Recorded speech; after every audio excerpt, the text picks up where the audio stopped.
Introduction to the importance of reparenting for those who have childhood trauma. Recently, I completed a book called Mindful Motherhood, a journey through guided meditation and real conversation for busy mamas. I wrote this book pulling from my experience as an individual clinical practitioner, as a licensed clinician, and young parent myself.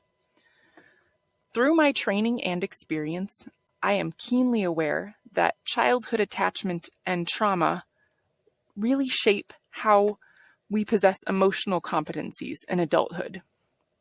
As infants and young children, our emotional realities are inexplicably intertwined with our parents, not in an enmeshed or unhealthy way, but a necessary process of co-regulation and mirror formulation. To put it simply, we learn how to embody, recognize, express, and regulate our emotions through connection to, imitation of, and observation of our parents. As infants, we are not even aware that we have a different reality than our parents. When we are born, we see ourselves as an extension of our mother. We, in fact, do not really have a sense of self, and we are just one thing. We are one entity in our tiny minds, unable to differentiate until toddlerhood. Thus, in our earliest moments, the ways our parents express to us, with facial expressions, body language, and tone of voice, are so powerful. Attachment research has demonstrated the keen need of infants to have a parent who takes initiative towards expressing care, compassion, and other key emotions. To develop healthy sense of self and emotions, infants and young children need a responsive parent who can help contain and co-regulate or co-manage the child's big feelings, not a parent who reacts out of overwhelm in the parent's own ability to regulate their emotions. Children need to be taught what emotions are and allowed to evolve through the emotional process of growing. An unrecognized feeling will always come out as a bit more raw and unsettled. We all get there to adulthood. None of us can gentle parent enough to always have regulated responses to our children. And to be honest, they are the most overstimulating, demanding, and sometimes deranging persons with whom we will ever interact.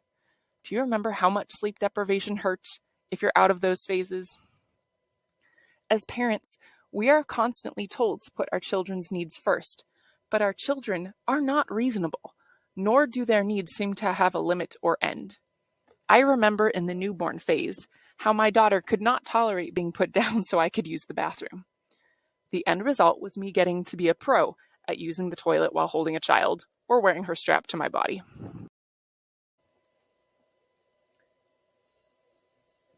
Even when we seek to meet our children's needs, our children won't let us alone or let us know how upset they are that we have ceased meeting their needs for attention and engagement, even for a brief moment.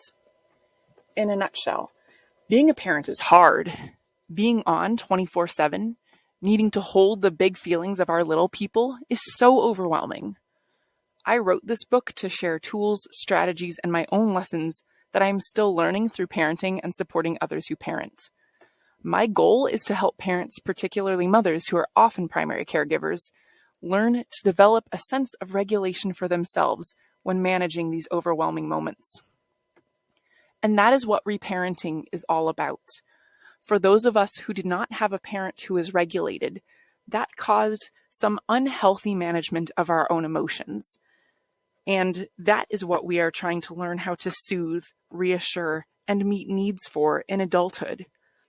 It is that type of reparenting, learning what needs we had that went unmet, learning how to manage those needs in adulthood, learning how to be regulated in ways that we didn't have modeled for us, that challenging work that is possible through a therapeutic process and emotional vulnerability.